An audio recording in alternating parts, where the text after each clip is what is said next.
we are now going to hear from Ecometrica. Now, Sarah from Ecometrica very kindly agreed to talk to us. I should say also that Satellite Astrid, sorry Astrid, Astrid mentioned the EO browser at the end. Just after this, we're going to have a little bit about how to use EO browser, just a little bit. So Sarah from Ecometrica is Chief Operations Officer. She's an expert on sustainability, sustainable supply chains, Earth observation, climate change, and sustainable development. And Ecometrica is a company that we all know very well, and they offer their expertise in monitoring the health of the Earth from space for business, government, and society. So, Sarah, are you ready to take it away? I am indeed. Thanks very much, Ken. Okay. Also feeling a little bit disappointed that I don't have a cartoon version of myself. You're going to have to take the live version this time, but yeah, maybe next time I'll get sorted. Astrid can give us some tips. My pleasure. Oh, thanks, Astrid. Great, but yeah, just so I suppose following on from the past two presentations, what I wanted to do is not necessarily go into the technical detail of how sensors pick up different things, but more, I suppose, some specific applications of how they can be used in real life and for real things, and specifically for people who don't necessarily have GIS or remote sensing skills, or indeed the time to kind of go and do this.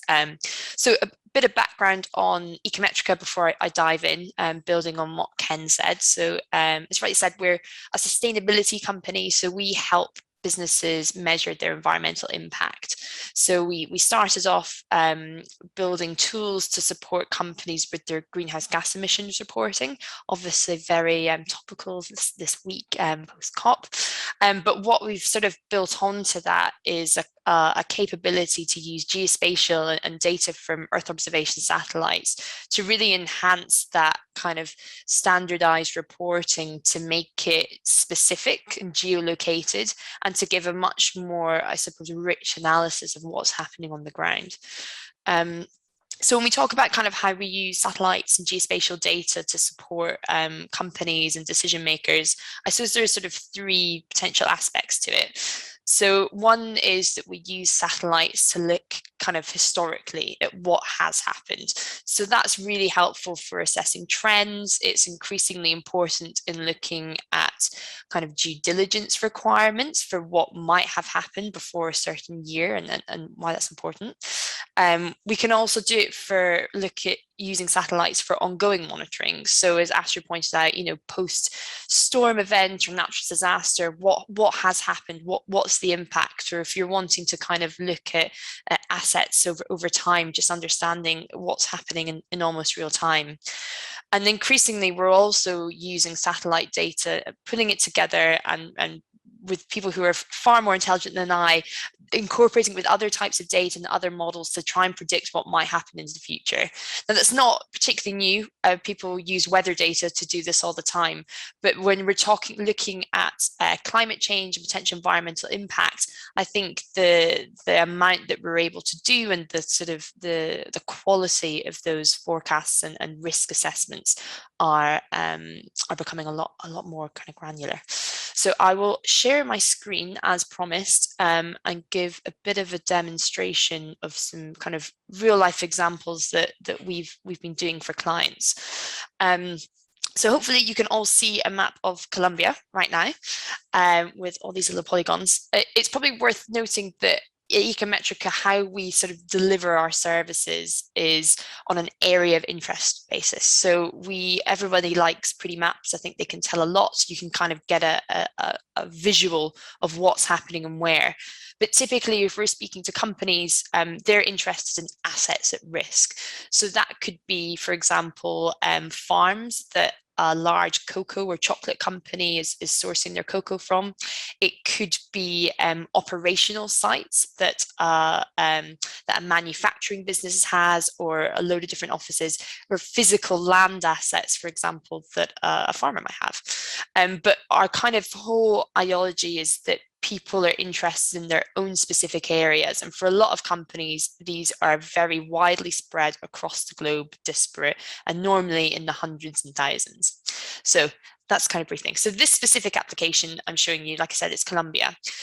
So in Colombia, as you might have heard last week, they were one of the signatories to ending deforestation by 2030. And in recent years, they've made some really punchy commitments to end deforestation, and they have a group of zero deforestation agreements. So these are agreements to make sure there is no deforestation in certain key agricultural commodities. So specifically palm oil, cocoa, dairy, and beef. So these are quite traditionally forest risk commodities, and what I mean by that is that they're often forest is lost through conversion to agriculture for these commodities. So there's a push globally to try and end this. So in Colombia, they're doing it domestically to ensure that they're not having a sort of further impact on forests. But increasingly, markets like the UK, the EU, North America are introducing legislation that will force companies to ensure that there's no deforestation happening in their supply chain. So increasingly, this kind of information is becoming more important and hopefully more mainstream within business operations. And what Ecometrica tries to do is kind of make it as easy as possible for companies to use the data. So getting to the, I suppose, the interesting bit, what data can we have? So for example, here we have palm oil. So as you would expect for an application that's looking at palm oil. So the green bits here is where there is palm oil, or at least there was as of 2017. We also have that we can kind of overlay with that a risk of deforestation map. So hopefully it will load up. I'm always a bit scared when I live demo because my Wi-Fi is a little bit shaky at times. So this is essentially, again, it's not a pure observation from a satellite. It's pulling in satellite data as well as other types of data. And our team at Ecometrica have then modeled risk of deforestation based on accessibility, proximity to protected areas, how easily it might be converted to agriculture and previous deforestation. We also have forest change year by year. Everyone loves a time series because you can actually see the change happening. And that's obviously very important when you're wanting to look back through time. One of the key things with these agreements is that, you know, they have to put a cutoff date at some point. So if there's deforestation that has happened after 2014, then it becomes an issue and remediation is required. So that's why having a time series is so important. We also have some other data. So for example, this is a land use data. So it tells you what's actually on the ground. So is it cropland? Is it tree cover? In which case, what type of tree? As you can see, the number of classifications is quite enormous that is possible to put in. We also have biomass. So this is the amount of sort of above ground biomass carbon density held in the forest and in vegetation. And we also have just other historic forest loss, similar to what Astrid showed, and important environmental areas, so national parks, biodiversity hotspots, that kind of thing.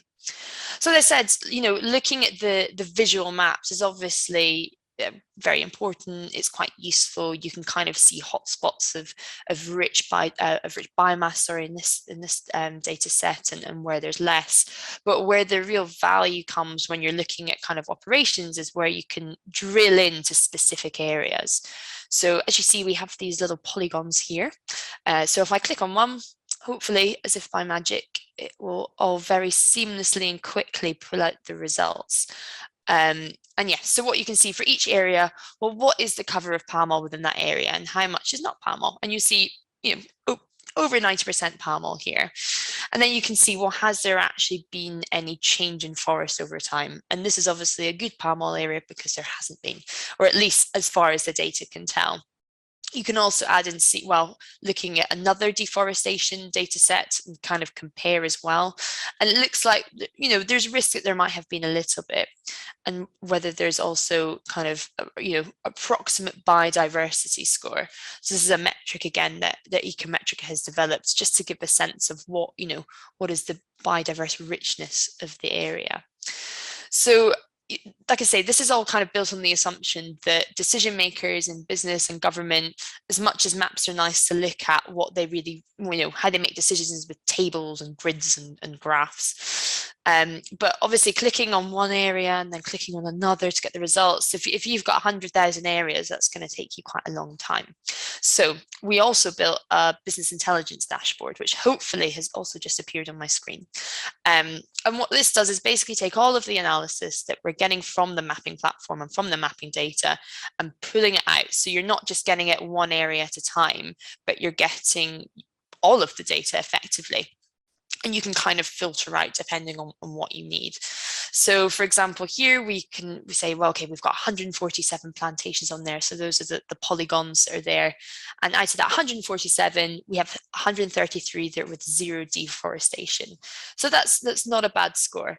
So we have, and out of that 133, 79 are already certified with RSPO. So in theory, those are the ones that will hopefully get a higher price when they're sold into the market because they have certification. You can also then think, oh, actually, I just want to filter it down by municipality, for example. So in L10, and then that's where it breaks. Excellent. Just take it back there. Let me refresh. But anyway, as you'll see, you can just sort of filter it with different things, different kind of layers of analysis, I suppose. But if you're looking at this, what you're probably more interested in is, well, what are the areas that actually do have deforestation? Because those are the risky ones, right? So you can see, okay, well, out of, so these are sort of the top 10, if you like. We can see that there is deforestation in this area in between 2017 and 2013, and probably about 6% of the area. So that's enough to cause concern. So you can then go and click on the link and it will take you to the area. So you can then kind of cross-reference it again with the satellite data. So that's the kind of the general idea of kind of how we use data and how we then sort of get data to our end users. I think it's fair to say most of our customers and users don't necessarily have a degree in remote sensing or GIS. And what they kind of want and they need are just decision-making tools. And they want to be able to trust that the data is robust, and they want to know that it's able to kind of work at scale. But really, they want kind of, traffic lights areas, they want graphs, they want tables, just to understand, well, what are the assets at risk? What are the areas that kind of need a decision-making on them? I'll just very briefly show you one other example of an application. So this is an app that we developed looking at future climate risks. So this again is the idea of using satellite data and then kind of pulling it in and combining it with other data to make predictions or assumptions about what might happen in the future. Now, this is obviously becoming of increasing importance to businesses, to governments, one just for societal reasons. Climate change is set to have a real impact on migration patterns, where certain areas of countries become unviable for agriculture, for example, livelihoods will be lost, and that's going to cause a huge change in the movement of people. It's also important for businesses, again, looking at their supply chains. If, are certain crops going to be viable in 10, 20 years? And if not, what do they need to do to ensure that they have a secure supply chain? It's also becoming increasingly important because the government's telling companies to report on it. So TCFD, which is the Task Force for Climate-Related Financial Disclosure, is requiring companies to disclose on their exposure to climate risk, particularly the financial sector, but increasingly, I think next year, companies of a certain size will be required by law to report on this. So again, we're hopefully seeing that this kind of data from satellites is going to be much more mainstreamed and embedded within companies' kind of operations and how they make decisions about certain things and report. So I'm just going to give you a very brief overview on the type of data you can get. I won't go into huge technical detail, mainly because I'm sure Astrid and many of the people in the audience, in fact, will be able to give far better answers than I, but hopefully it gives you a flavour of the art of the possible. So when we're looking at climate risk, we're looking at things like water shortage. So that's looking at things like temperature, land use, kind of, I suppose, water stress in the past, and then combining it with models that look at how that might change in the future. So how temperature will change, how rainfall patterns, storms will change, and that kind of thing. We also have future flooding risk. again, very similar. I think this perhaps takes into consideration elevation as well. We also have future wildfire risk, and this again takes into consideration things like land cover and land use. Wildfire is obviously much more likely to happen in areas where there's vegetation than urban areas. So kind of masking that and combining it with the other data is incredibly important. And we also have sea level rise risks. I'm trying to think, I'll go to the UK for this one as it seems a bit appropriate, given recent rainy times. So again, this is looking at kind of exposure to sea level rise risk, given potential different scenarios that have been provided by the IPCC, but also looking at digital elevation models, rainfall patterns, that kind of thing. If we go up to Scotland, I should be a bit worried because I used to, oh no, hang on, that's North Berwick. Where's Edinburgh? Here we go. So this is my fair city where I live, and actually a lot of the north of the city is underwater in 50 years, or potentially underwater 50 years. So this, I think, perhaps gives quite a stark warning to what could happen if climate change isn't addressed and mitigation strategies aren't in, and adaptation as well. Because I know quite a few friends who live in this area, and I don't think they'd like to be underwater in a few years' time. So that's, I'm gonna stop it there because I could go on for hours, but I suspect everyone has other things that they want to listen to and questions to ask. But yeah, I suppose to round off, what we do to enable people to use satellite more is just to bring together relevant data sets to answer specific questions that our clients have, predominantly around climate change. And we try and do that in as simple a way as possible so that they can actually use them to make decisions and hopefully have a positive impact. But I'll leave it there. Thanks. Thank you very much, Sarah. Goodness me, what a sophisticated set of data that you are capable of putting together. That's fantastic. I don't live in Edinburgh, which I guess everyone will now look up and see where they live and to see about the danger of sea level rise. Wow.